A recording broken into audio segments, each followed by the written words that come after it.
Hello colleagues, my name is Svetoslav. I'm CEO of the Replenishment Plus department at ABM Cloud IT company. My colleague Gurkavan Koyana with me today, and we're visiting Yukoil company. We will interview Dmitriy Vasiliev, Chief Financial Officer. We will talk about the industrial oil production in Ukraine and how to become the #1 company in the industry, how to implement modern methodologies and get real results.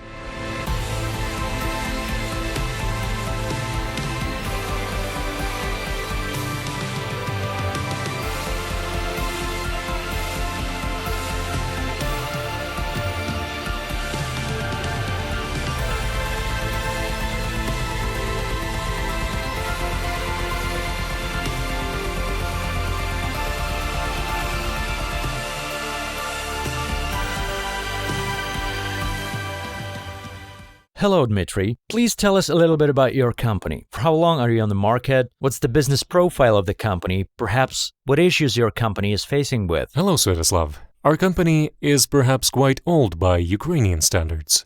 It's been out there for 30 years and about 20 years on the lubricant market. The essence of the business is as follows. Certain fractions of the fossil oil are purchased abroad according to some gradation. Some additives are also purchased abroad. Then it is all mixed, heated, mixed again, put together, measured in the laboratory, a little bit of chemistry, a little bit of technology, a little bit of love for what we do, a little bit of magic, and at the end we get a lubricant. Then it cools down. It must be quickly and accurately poured into different types of containers. An iron barrel or a tube. The packaging should naturally be attractive and beautiful. Then it is all packed in cardboard packaging materials, put on a pallet, and shipped around Ukraine. We have our own branch offices and distributors. We pay special attention to the world market. Our company is presented in more than 50 countries all over the world, on all continents, except Antarctica, the United States, all over Europe, South Korea, New Zealand, Chile, Afghanistan, etc. That's the essence of our business, really. Who are the main competitors, and what should be done to become #1? To become #1 in Ukraine is one task, but to be the first in the world, it is a completely different story. There are several manufacturers in Ukraine we compete with, but perhaps we do not compete in terms of production volumes, but within the service level, the quality, the attractiveness of our products for the client. Unfortunately, both in Ukraine and in the world, there are clients for whom only one parameter is important. It is the price. We avoid participating in such price wars. This is not our market. But otherwise, we're aiming to be #1. Tell us, what difficulties did you face that you started looking for new management solutions? I can list our urgent problems. We discovered them long ago, diagnosed them, but could not find any reasonable solution. This is a very wide range of softwares, because we work not only with our own brand, but also with Ukrainian brands in general. Foreign companies also want to have goods with their brands. They are dozens. Accordingly, one brand is an alignment of products with dozens of oils, and each oil can have 3, 4, maybe close to 20 types of packaging each. In this endless cycle, it was very difficult to understand when it was necessary to have a specific component in stock for production in time. Therefore, there were always a lot of components in overstock, and exactly the opposite at the same time. When something is needed, for some reason, it is not available. As a result, endless brainstorming in the supply department, scandals, unreliable production schedule. When required goods arrive, overtime work is needed, because before there were production downtime. Thus, delivery times were violated, and customers were unhappy. Perhaps even some of the customers were lost due to the late delivery. And we couldn't find a solution until we got acquainted with the DDMRP methodology that you propose, which opened our eyes to the truth. It turns out that there were no need to look for information we didn't know. We already had this information. We just misinterpreted it.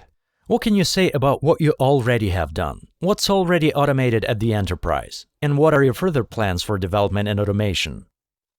First of all, we've purchased the software you proposed. The next step is education. We've passed the education course. Now the supply chain has become logical and systematic.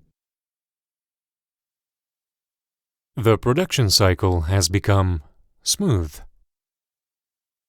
which means the productivity is increasing. We are even considering the staff reduction. It turns out we didn't need so many people. The company's service level has grown significantly.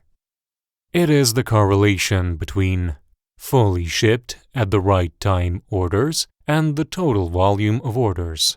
Subjectively, this index has changed in a better way. But the implementation of DDMRP causes many spin-off effects. I can list them. Yes, please. Well, first one, we cleaned gene stables both in our minds and in the company on each level. We realized which components are needed and which ones are just a waste of time. Before, it was like wandering through the fog. Now we can clearly see if we need this product or not. Does the market need it or not? Now everything is in its place. What kind of a material is it? Is it needed or not? The price. Who is the supplier? What is the supplier's lead time? Second, it's the same for the finished goods. Do we need finished goods? Are they turnover goods? How much do we need to produce? What is the optimal batch? How much do we have to store? What is the average daily usage? The third thing is to put things in order in warehouses. I know, business always suffers from this. Now it is absolutely clear in which warehouse the inventory is located. There are finished goods or raw materials, and which warehouses we do not count. Fourth, now our whole enterprise is working in one flow. Well, the main thing has become clear.